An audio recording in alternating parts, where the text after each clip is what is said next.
Hello. Honey, are you in there? I'm doing homework. Hold on. Thanks, Mom. I was just doing a little research online. Oh, well, here, might as well grab some of your laundry. No, please, not right now. Danielle? Question, is there a black man hiding under your bed? To resolve this issue completely, Bree immediately took them both to Matthew's mother. She expected Betty to have a heated argument with her after hearing what had happened, but to her surprise, Betty remained remarkably calm. Then, after slapping Matthew, she sincerely apologized to Bree. Betty promised it would never happen again. She even mentioned that she had put the house on the market. They would be moving out soon. Initially, Bree thought the whole thing was finally over, but she hadn't expected it to create such a rift between her and Danielle. Danielle even blamed Bree for the entire reason Matthew broke up with her. Danielle, that's ridiculous, sweetheart. Daddy's dead. You drove your boyfriend to suicide. You're getting older by the minute, and soon you'll be so dried up and bitter that no man will ever want to touch you ever again. Danielle. I know you're determined to ruin my life, so I have to stay with you here and keep you company while you turn into an old fossil.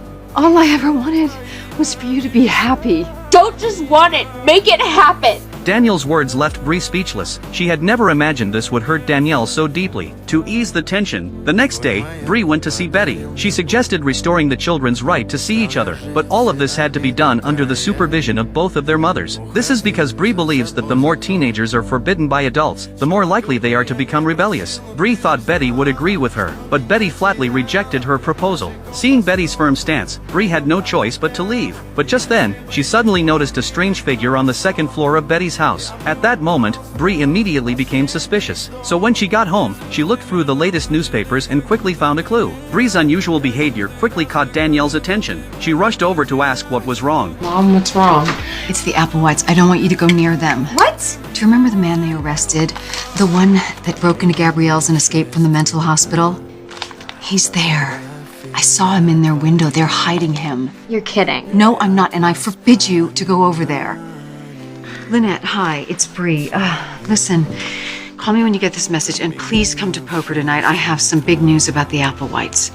But Bree never expected that Danielle would immediately tell Matthew the secret. Upon learning that his secret had been exposed, Matthew immediately decided to go home and move out as soon as possible. Matthew's sudden reaction greatly intrigued Danielle. To learn Matthew's secret, Danielle even revealed her family's biggest secret. She hoped to exchange this secret for Matthew's. Last year, my brother did something really awful and my parents covered it up for him. If anyone were to ever find out, Andrew and my mom could go to jail. So you don't have to worry about me judging you. Tell me your secrets, I'll understand.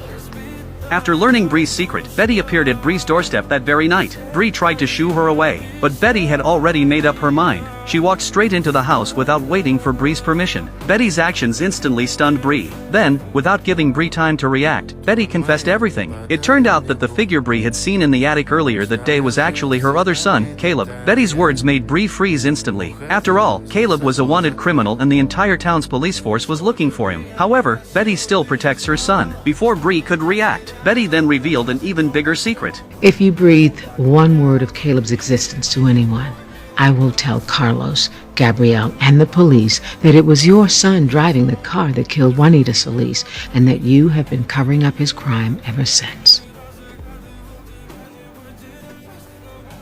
We're going to be great friends, Bree. We have so much in common.